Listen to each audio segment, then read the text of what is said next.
I now very fittingly have the honour of introducing Joan Beaumont, who is a Professor Emerita here in SDSC. And I've actually got this written down because it's quite a task condensing everything that Joan has done in a very long and distinguished career into a few minutes. And, you know, it was very easy to write. I actually wrote quite a long script with Joan then edited down for me because, you know, Joan is in Who's Who. She has her own Wikipedia page. She has won a slew of awards.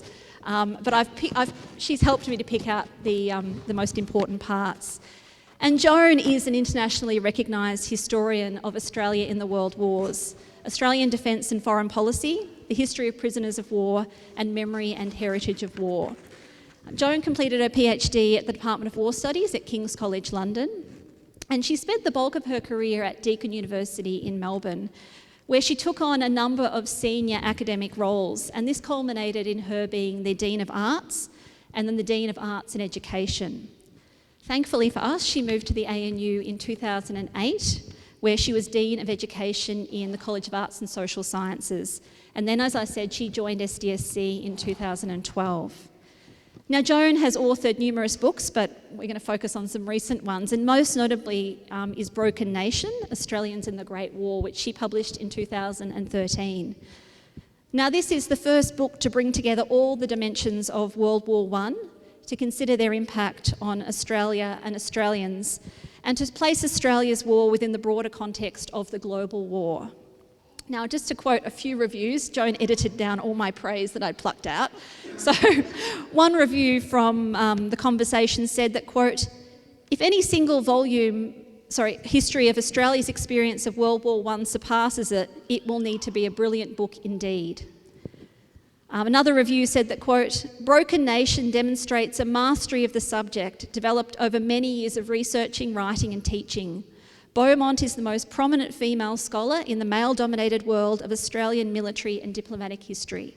They are but a representative sample of a very fulsome amount of praise for this excellent book. And reflecting its excellence, Broken Nation won a number of book prizes. I'm not allowed to mention them all, apparently, but I am allowed to mention that it did win the Prime Minister's Prize for Australian History in 2014.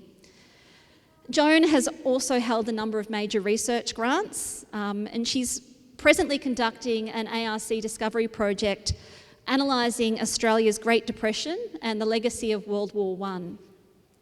She's also recently concluded a major study that resulted in an edited book, and that's called Serving Our Country, Indigenous Australians, War, Defence and Citizenship. And this provides the first comprehensive history of Aboriginal and Torres Strait Islander peoples' participation in the Australian Defence Forces. Joan's also recently concluded a project where she was leading the research team for the Department of Veterans Affairs commemorative website, the Hellfire Pass. And this included a number of research trips to the region. I mean, Joan is also the Indiana Jones of academia. Always conducted with style, and as we were discussing, always conducted with ready access to a gin and tonic, or not so ready in some cases, purely for the quinine and for the malarial reduction purposes. Now, Joan has performed a considerable number of positions that serve the Academy and government. She's a member of the Education and Curriculum Subcommittee of the ANZAC Centenary Advisory Board, a member of the Council of the Australian Strategic Policy Institute, and she's a member of the Editorial Advisory Board of DFAT. She also received the Australian Red Cross Service Award for her exceptional and continuous service. And she's a Fellow of the Academy of Social Sciences in Australia and a Fellow of the Australian Institute of International Affairs. So I hand over to my hero in life, Joan Beaumont. Well, thank you.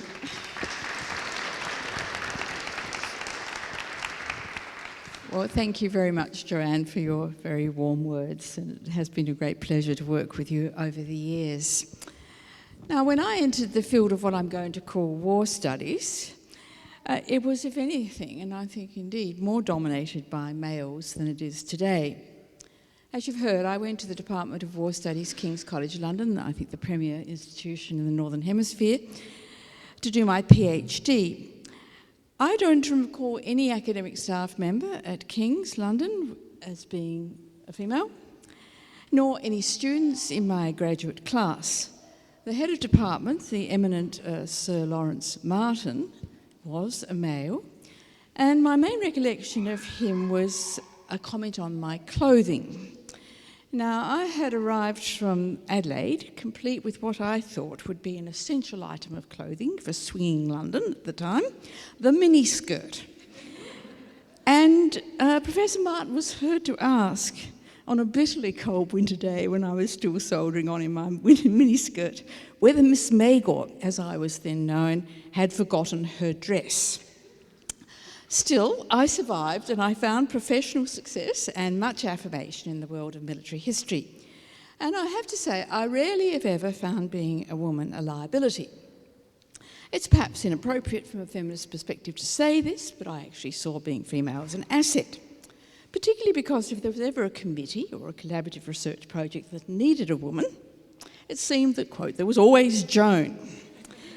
Now, I might have taken offence at being what was clearly in some instances the token woman, but I decided instead that I'd demonstrate that I was being chosen on merit. I simply aimed, and those of you who know me will understand this, to be better than my male colleagues. But I'm going to turn now from personal recollections to a reflection on the discipline of which I have been part, and particularly the degree to which in Australia I think the research in war studies has been gendered in its spread. And by this I mean that for many decades, male scholars dominated research on what might be called, colloquially, the hard topics of grand strategy, operations, command, logistics, and weaponry. And my experience has been that men generally tended to work within the paradigm of realism, though I found it very interesting that that particular theoretical approach is so assumed to be natural in the world of strategic studies that often people are very unaware that they are working within realism. Now, the soft topics, in contrast, there's things like the social impact of war, the role of women in the war effort, prisoners of war, and memory, where I've sometimes worked, has tended in Australia to be the domain of women. And for much of my academic career, which as you gather is very long, those two strands of the discipline rarely intersected.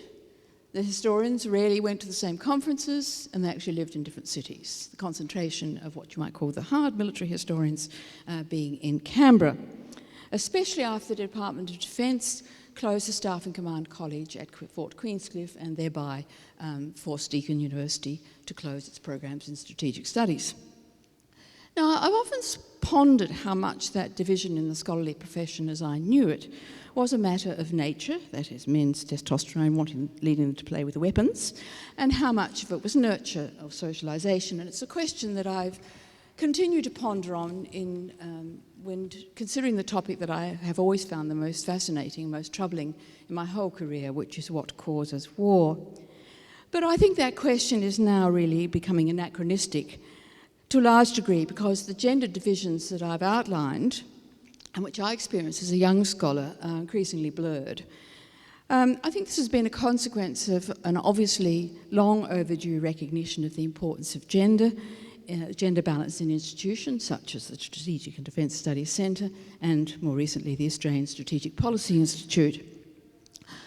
I know that these institutions now really make an aim to appoint female academics, though I would say that I think institutions such as these have a recidivist inclination, and I have found over the last 2 decades really the need to constantly keep battering the question against them for the question of gender balance. And I have wondered whether institutions such as SDSC and ASPE, because the focus of their research is on what I have colloquially called the hard topics, have not an intentional but an implicit orientation against women and those who choose to work in the other fields of war studies, which I think are just as fundamentally important. And I can say my own experience, you heard I'm on the council of ASPE, that it is very difficult to get an institution such as that to accept that research on the radicalisation of young Islamic men needs to start with the issue of socio-economic disadvantage and family life.